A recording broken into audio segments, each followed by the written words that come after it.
So I recently got sent a message about a brilliant idea that caught my interest. A suggestion from an Australian painter on Discord. Yeah, nice name. The idea is for a Minecraft minigame to be played between two people. How it works is you have a 4x4 grid of a bunch of random colours, which is then only shown to the players for a brief amount of time, like a couple seconds. Then using their memory, they'll have to try and replicate the pattern to the best of their abilities, all before re-revealing the pattern to find out who made it the best, who was closer. To be completely honest, in terms of pure gameplay, I thought the idea sounded kind of boring to me, kind of sucky. After all, it was just a simple memory game. But that's not what interested me. What really interested me is I knew at the back of my mind, I could totally automate the entire thing with redstone. It's about ego. That's a challenge. I'm talking automated redstone pattern generation, consensus logic on player submissions, actual real-time analysis on the patterns. It sounds complicated. I know, dear viewer, it's so complicated.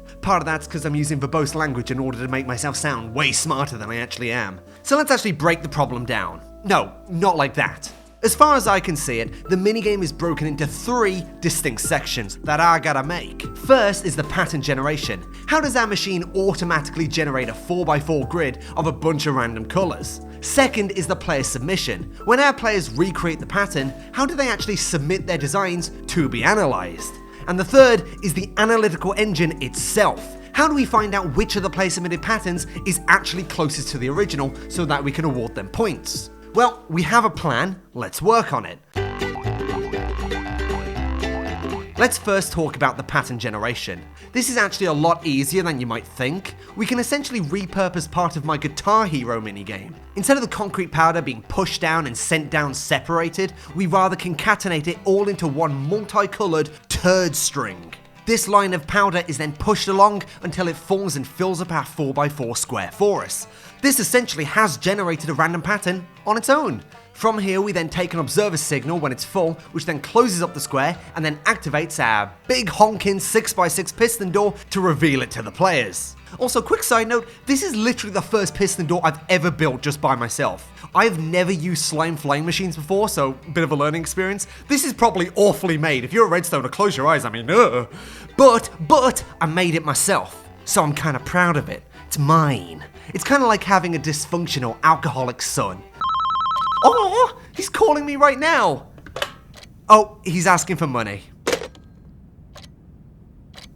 He's such a disappointment.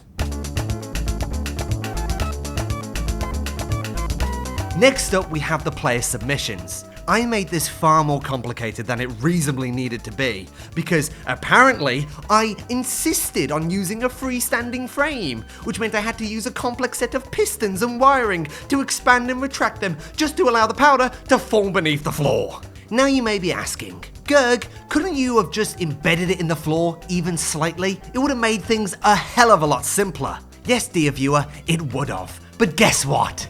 That's ugly, non-aesthetic. So guess what? In the trash it goes. Style points matter most. So I went for this design, which I made myself. I think it's pretty nifty. You know, it gets the job. The point is it works. That's good enough for me. All my redstone's held together by duct tape and prayers anyway. Once the powder is successfully underground, it waits in storage, slightly staggered. This is until both players have submitted their designs, so there's parity between the systems. Essentially, it runs it through a big AND gate, and when both sets of powders are present, it then starts shifting them from their staggered state into single file lines of colour. Simultaneously, the exact same thing is happening with our original generated pattern. So, the consequence of all this is we now have 3 lines of colours. What I plan on doing is checking piece by piece whether or not the colour of the submitted versions matches the original version or not. So how do we actually do that?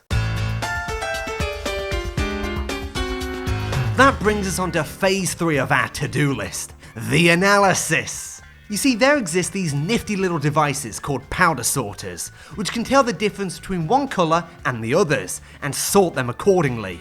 I was going to go into a real technical explanation on how exactly these things work, but instead, I'm just going to link you to Michael23B's video on the subject, as that's where I learned everything I know about them anyway. And to be honest, the dude deserves the love. He recently made this awesome minigame involving sorting coloured sheep, and the thing only got like 300 views. That's bullcrap. So go tell him Gerg sent you. Tell him Gerg sent you with a gun, with a knife, with a bomb, with a...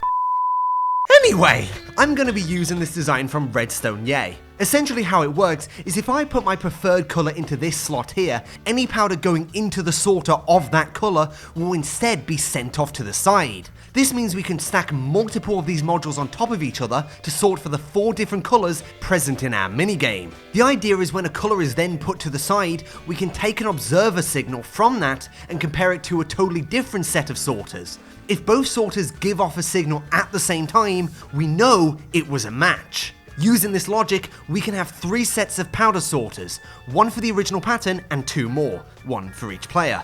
We then feed in the powder lines I told you about earlier, and see if we get any signal matches, as each pulse corresponds with the correct powder placement that player made. So, for example, if the first powder matches with the original, we get a pulse. This means that the bottom right block of the grid was correct for the player who submitted it.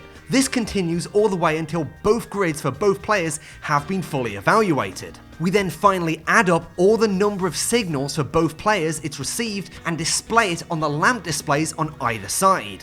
Once the evaluation is complete, players will count up whose meter is higher, and well, whose meter is higher is the more accurate one. They win the round!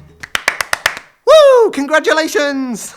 The last thing to do from here was to decorate the game, give it a name, and hope it isn't lame. I decorated it to look like an art gallery, and due to the game prerequisite of having a big brain in order to play, I decided to call it the Smart Gallery. And coming along to help me play it and test it and maybe even insult it is my good friend Ryan the Cyan. So is the minigame that lighthouse over there? Yeah, that is the one minigame in this map, is that one lighthouse. Oh, very clever. Yeah, it's all the way up here. Smart gallery. You know what, Ryan? You've been so good, I'm gonna let you do it. You can hit the button. Wait, I'm trying to heal myself. I can do that for you. I can do that for you. Ah! No! That's not healing. Okay, I'll push the button. I'll push the button, fine. I didn't murder you. Think about it as like a full body rejuvenation. No, this is what happens when I win. You attack me. This is where we make small talk? Yeah. So, how's the weather in, England? I think he's gonna say, terrible. Yeah, I think he's gonna say Minigame Bay.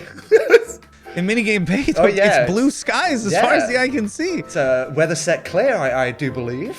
So I'm telling you, lobby music would be great, right? Okay.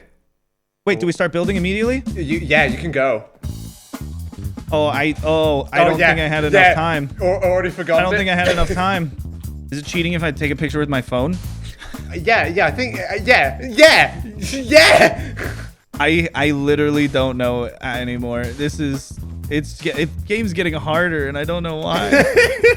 I'm going for it. All right, I think I'm gonna lose. I'm feeling confident. I really needed more patterns in there. There weren't any patterns, and that kind of destroyed me. Somehow you got it like all correct. Oh, if I stand back here in the doorway, I can see them both count up at the same time. You're winning.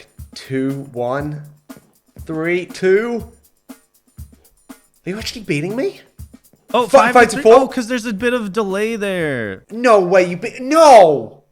5 to 4, baby. 5 to 4. You beat me again? How? I did so bad. I think what Ryan is trying to say at this moment is that he's a dirty cheater and deserves to be cast into the Shadow Realm. Because there's no way that I could lose at my own mini-games. That would just be embarrassing. And I never lose. As always, schematic files for this minigame can be found on my Discord as well as a world download, and if you would like to play this minigame online with random people, it can be found on my Minecraft server at these coordinates. IP now on screen. Bye!